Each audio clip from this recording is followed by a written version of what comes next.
the final regular season home game for us, but just the chance to honor just three remarkable young men during this time of year, during this current era.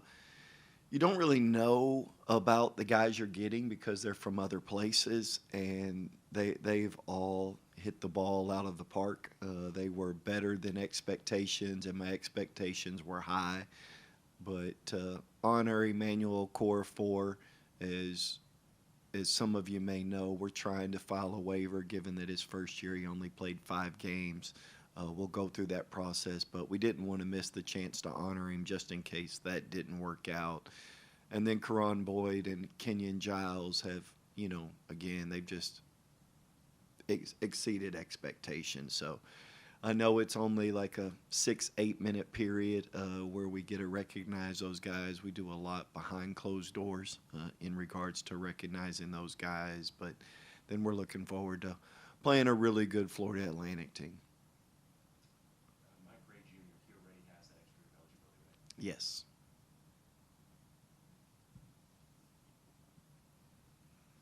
I like it. Make it short. Yeah, so what have you learned about transfer portal from getting this really good group that, as we're all kind of learning how this thing works, it feels like on the fly that you can apply going forward? Do you feel like you've now got some strategies that really are solid? Hasn't changed. I just think that anytime you bring people in the room, the number one thing you have to have is enthusiasm. You have to have people who genuinely love the game of basketball. And you're not going to win with people who like it because eventually that kind of fades. You have to have people in the room that man, they're excited to be there. They're excited about working out. They're excited about teammates. They're excited about all things basketball. So all of those guys check those boxes. And number one on the list for us is enthusiasm. I'd say 1A and 1AA is talent. You have to have ability. There's a caliber of talent that's required.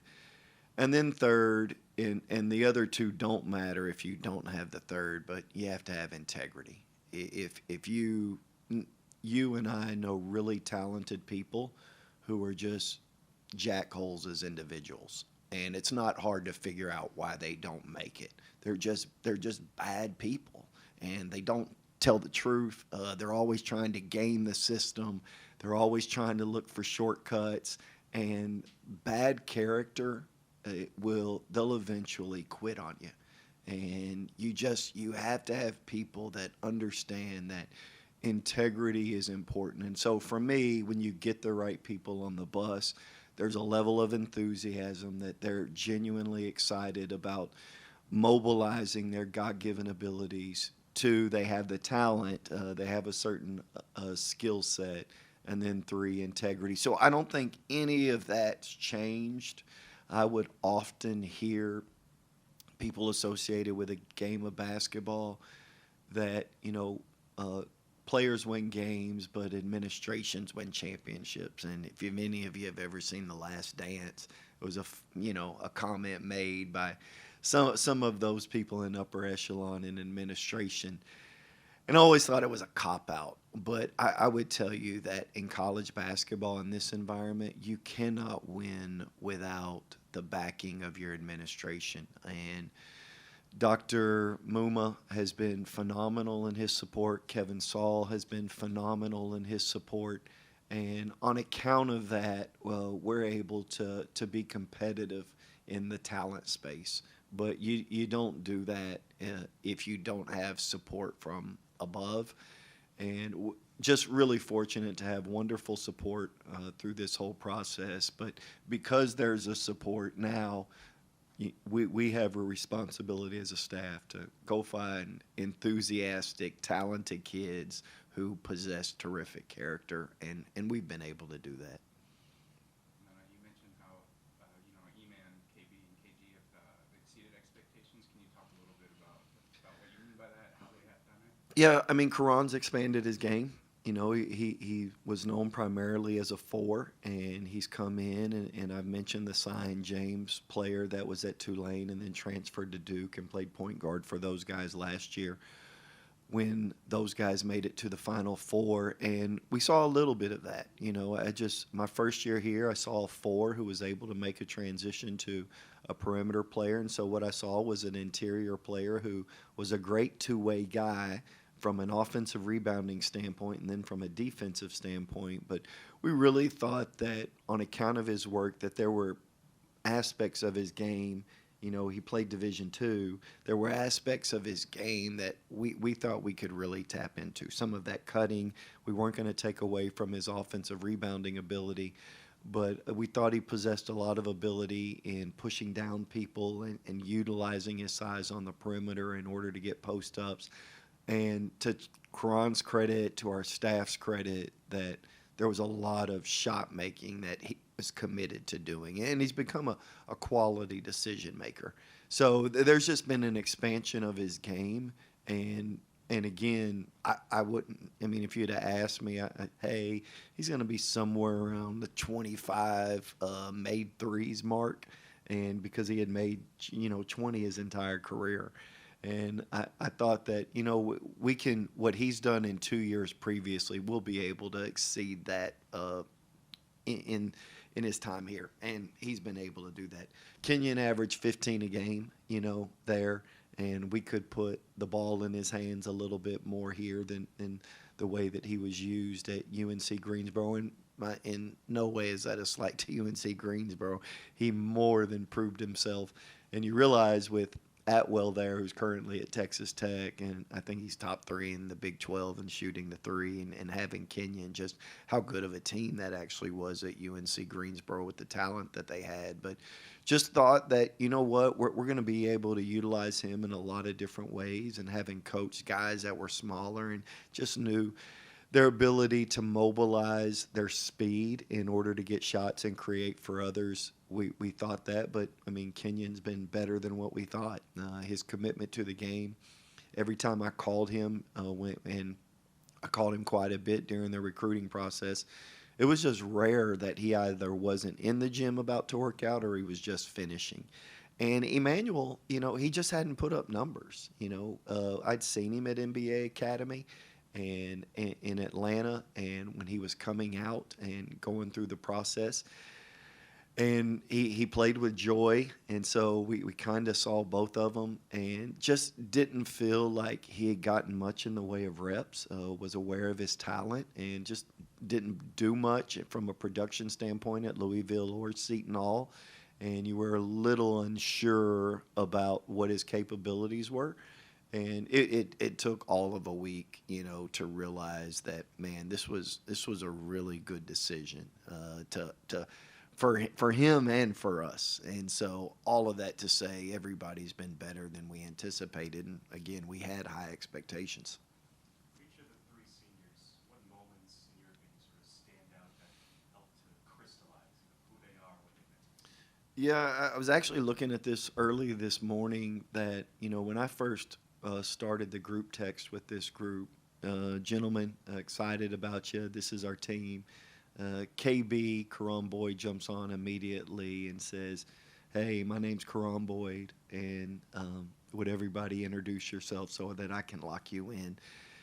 That's like when somebody just kind of takes the bull by the horns and just runs with it, and you can kind of see how he kind of, I know I kind of got them all together, but you can put people in the same room and they can all lean up against the wall. And they never choose to interact or go out of their way. A lot of that, especially with youth, is because they're really uncomfortable. And you deal with that a lot of times with immature people. If you put a whole bunch of people in the room, somebody willing not only to have the gumption to go up and say hello, people, especially at that age, I've got an 18-year-old daughter, and I can't tell you how often I hear, that's embarrassing. And it's just like, that's because you're a teenager and you're a kid. And so I just really appreciate Karan.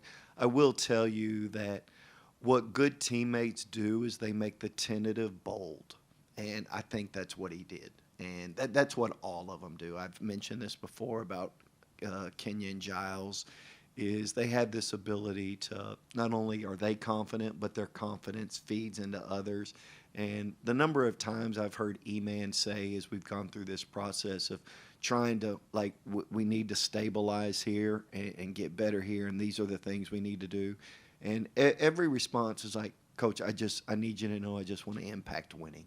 And when you have a group that just cares about the greater good, and going back to the point that I just referenced, that good teammates make the tentative bold, and you come in with a lot of kids who are really uncertain. Those three haven't been, and they've allowed the boldness, and those guys begin to get more bold and attack things that they shouldn't always necessarily attack, but they believe, and it's on account of, they've got really good teammates who, hey, let's get a lack of tentativeness out of this situation, and they've done that in order to raise the room.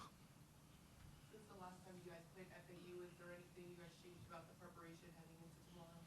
Well, I mean, when I go back and look at that game, like that was a different Wichita State team. That's not the same Wichita State team that I'm coaching right now. Like we've made tremendous strides, and no team ever stays the same. You're either getting better or you're getting worse. But that was a different team, and they are too.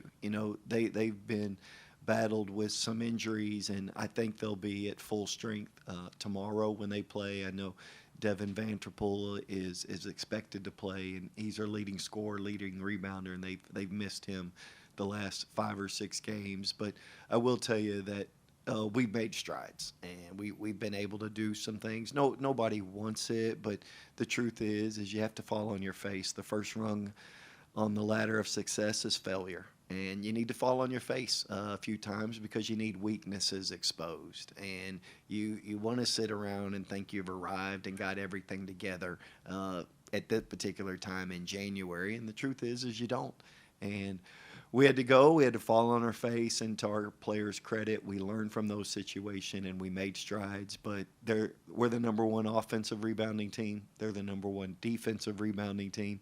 They're top 10 in the country at rim security, and just do a phenomenal job at being able to protect that. And then they convert twos at a really high rate on account of just who they are. So presents a number of challenges, but we're a different team than that team that played them in January. Is the tournament seeding at all anything that's on your mind? Not at all. I mean, like, let's just figure out how to go 1-0 tomorrow. I mean, we're in the driver's seat. We don't have to rely on anybody in order to get, a top 2 seed. So, but I mean, that's not like any extra motivation. The motivation is you want to make sure that these players remember senior night being an event worth remembering. You mentioned that rim protection. I believe FAU leads the conference in block shots. Mhm. Obviously, Devin Williams, a key player that stands out. What kind of challenge do you see him posing down low with the shot? Yeah, I mean, one of the elite shot blockers, and he's not the only one. That they have a number of them, But I mean, Devin Williams he's one of those anomalies. I've coached a few of guys like that where they're perimeter players offensively, but they're interior players defensively, and provide a lot of mobility given his size. I mean, you can imagine him and the player Mara, who's currently at Michigan. Like, I can see the battles between them two last year at UCLA, and I'm sure that they probably had, both very fluid in regards to their rim security ability. So I just think when you have most interior players who are good rim protectors, they're interior defensively and offensively. So when you have one who's perimeter offensively and interior defensively, it does present a different bit of a challenge on account of a matchup issue. Because if you think about our two bigs, they're interior on both sides. So it does present a little bit of a matchup problem. Phenomenal passer as well offensively, but we can't we just need to make sure that we're under control. Like it can't be something that we're not going to attack the rim on account of an elite guy like that. We just have to be mindful about getting into their bodies and at the same time playing under control, and then being able, knowing that they have shot blocking ability. You have to think in a squared manner. You got to get to the paint. A lot of times you're going to have to think pass. Do you anticipate a larger crowd tomorrow, and how does the team feed off that? Yeah, it's hard to not have tremendous energy when there's support. I've said that basketball here in Wichita, it's a community event, and I don't think tomorrow will change. I do think that the community honors these guys, the team that we've had on the court. It's a 3 o'clock game on a Saturday, so I think it fits well within the time frame. Normally, weekday games are a little bit more difficult, but I am told that it should surpass the Temple crowd, which was our largest of the year. So I'll check on ticket sales later, but really appreciate every person who has been through just supporting us through the ebbs, through the flows, through this entire process. And I think it's a great way to not only honor these guys, but honor this team. To meet you, Coach, that the last 2 home games we've had here have been season high crowds, just getting bigger and bigger, chance to, as you just mentioned, have the best of your voice. We have this team just really galvanize, this community. Yeah, I mean, reinvigorating a fan base is not easy. And I think it's one of those things that you're mindful of when you first take a job, and then you realize when you get into it just how difficult it is. So I appreciate fans keeping an open mind. I know how supportive they are of Shocker basketball. There's a rich history here. We always have people who are influenced by the crowd, and whether they be recruits that you bring at the game, whether they be parents that are there, whether they be just general spectators. And I think everybody walks out of here raving about the community support, and I don't think that'll be any different tomorrow. I'm hoping somebody sits in the seat that I constantly look at. It hasn't been set in yet during my 3 years. I got a note up there for whoever sits in it, and I go up there after the game to see if anybody's ever grabbed the note, and they haven't. So I hope the seat gets occupied. No, I'm not telling you. Anything else? Thanks, guys.